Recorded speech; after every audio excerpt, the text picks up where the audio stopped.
Soulful, inspiration, soulful, inspiration, a little education, soulful, inspiration, soulful, inspiration, a little education, you love.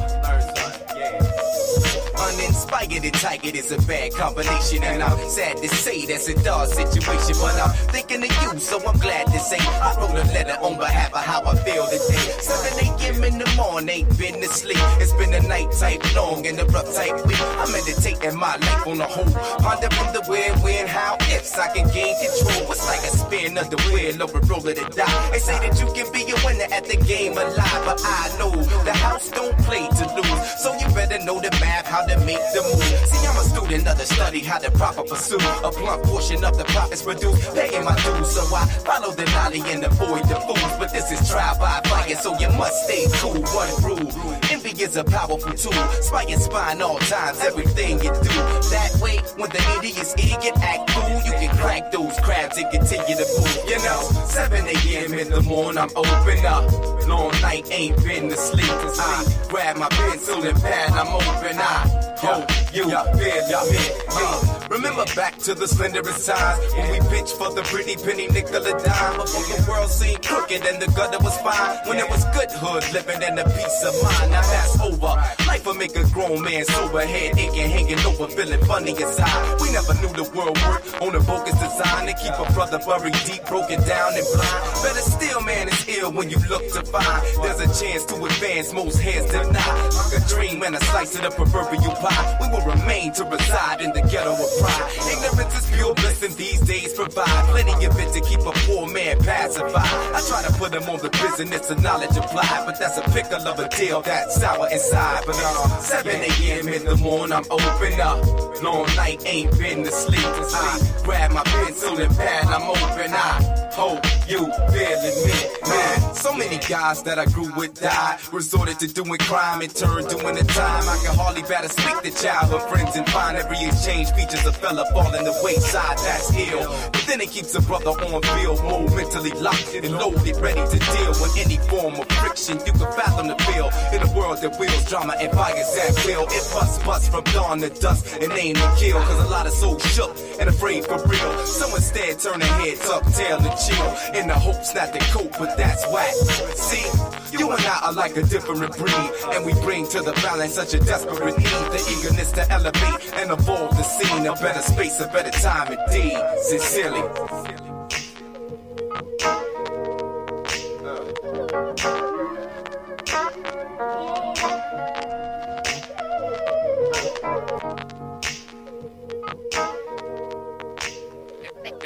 Of a courageous explorer, a man dedicated to the pursuit of man's knowledge and the expansion of his horizons. Good morning. Here is Nathan Ivey.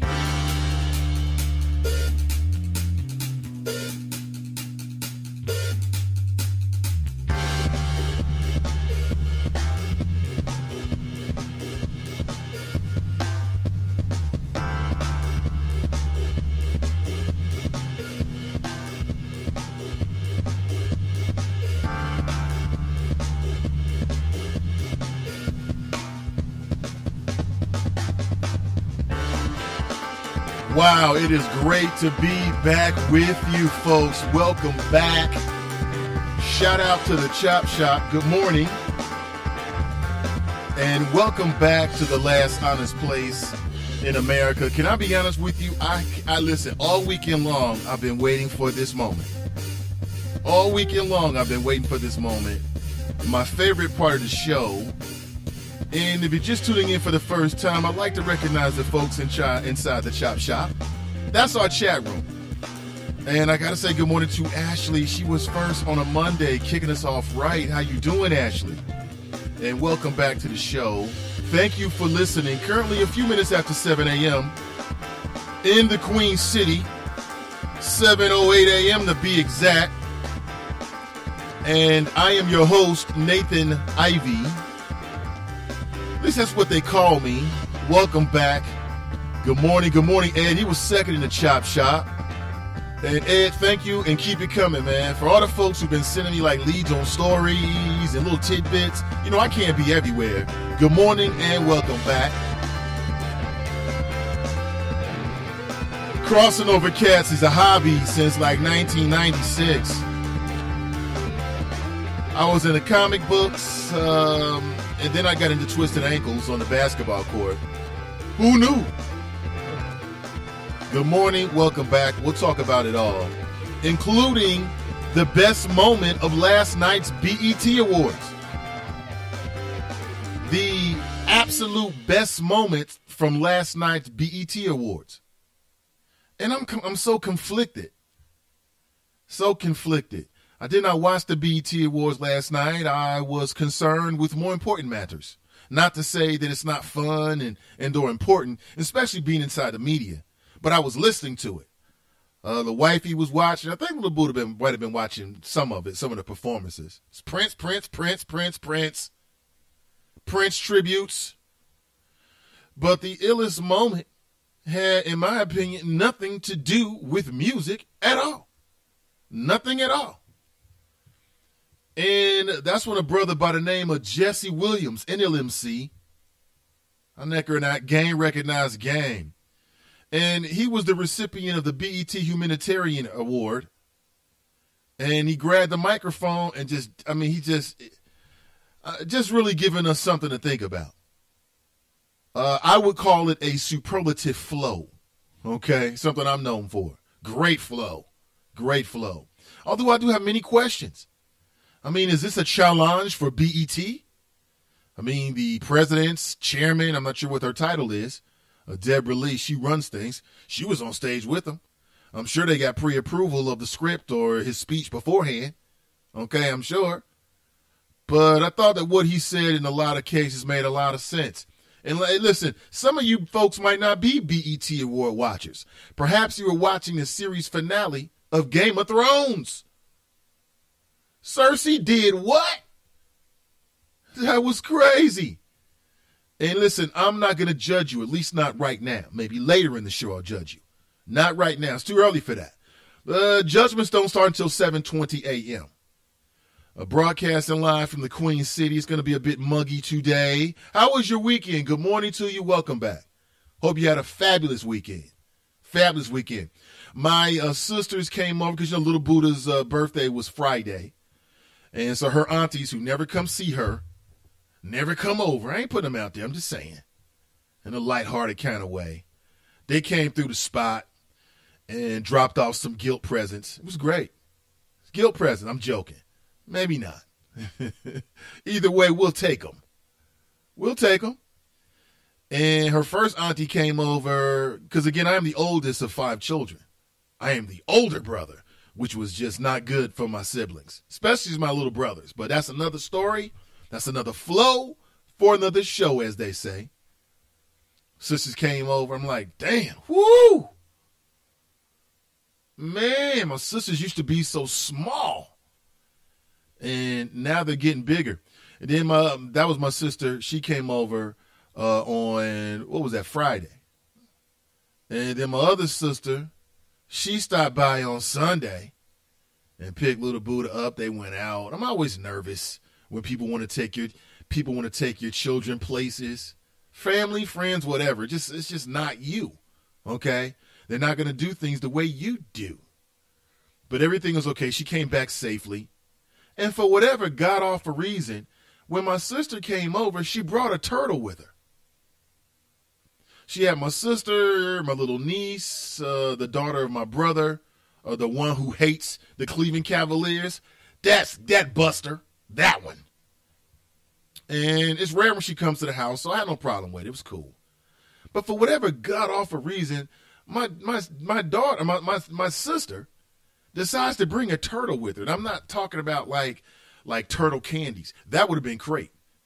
Okay? If you want to go to wherever you purchase your little chocolate confections, your little turtles, and bring some over to the Ivey household, we're with it. Real turtles? No.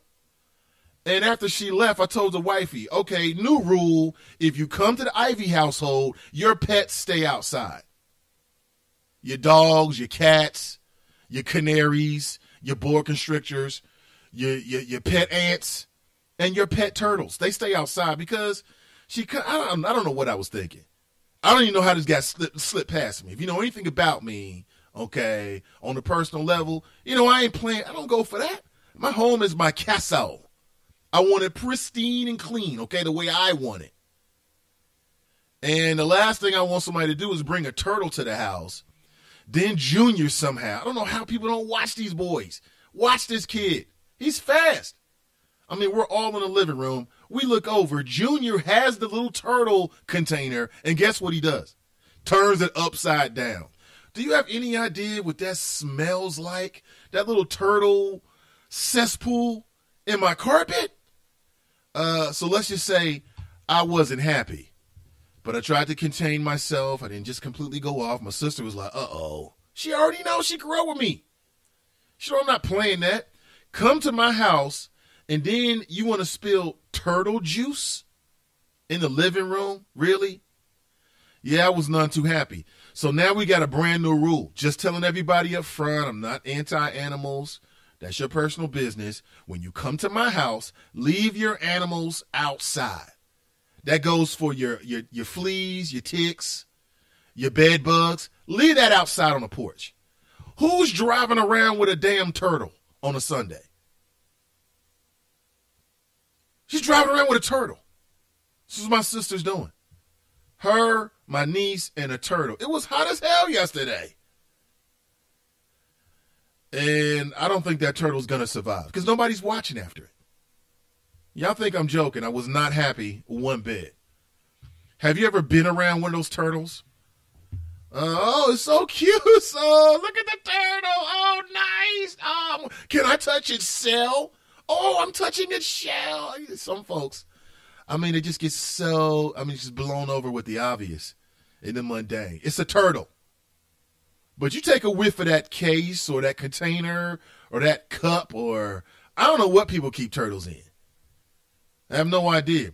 My daughter's she already knows. No animals. She asked me the other day before her birthday, like talking around getting a cat. Here's how my daughter talks around getting an animal in the house, right? She says things like, oh, I miss Midnight. Midnight was the name of her cat when she was like 3 or 4. But it's something about 3 or 4-year-olds, they just don't know how to take care of animals. So I used to. So we had to get rid of Midnight. And so she'll just kind of drop it like that. Oh, Dad, I was thinking about Midnight. I'm like, Midnight? What the hell is a Midnight? I've totally forgotten. Like, once I dealt with the situation, I just erased it from my databanks.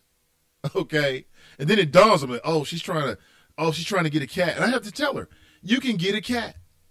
You can absolutely own an animal. When you get grown in your own house. Until then, hell no. That's just a little bit about my weekend. How about you? Good morning to you. Hey, good morning, Mr. Hollywood. He was third in the chat room. Glad to have you. Ashley, Edward, Hollywood. Hey, Tracy, good to see you. Kiki writes, I'm present, Mr. Ivy. Great sunrise. Before I go too deep in the show, I want you to hear this. This is Jesse Williams at the BET Awards. It's a little bit lengthy. Let's see here. Looks like it's nearly 5 minutes. I'm not sure we'll play all of it, but I want you to hear this. Check this out. Peace. Thank you, Deborah. Thank you, BET. Thank you, Nate Parker, Harry, and Debbie Allen for participating in that. Before we get into it, I just want to say, I brought my parents out tonight. I just want to thank them for being here, for teaching me to focus on comprehension over career, that they make sure I learn what the schools were afraid to teach us, and also to thank my amazing wife for changing my life.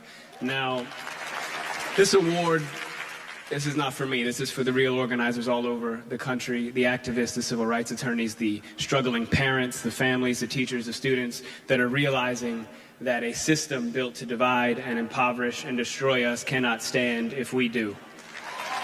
All right?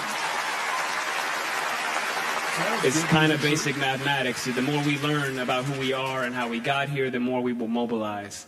Now, this is also in particular for the black women, in particular, who have spent their lifetimes dedicated to nurturing everyone before themselves. We can and will do better for you. Now, what we've been doing is looking at the data, and we know love that. that police somehow manage to de-escalate, disarm, and not kill white people every day.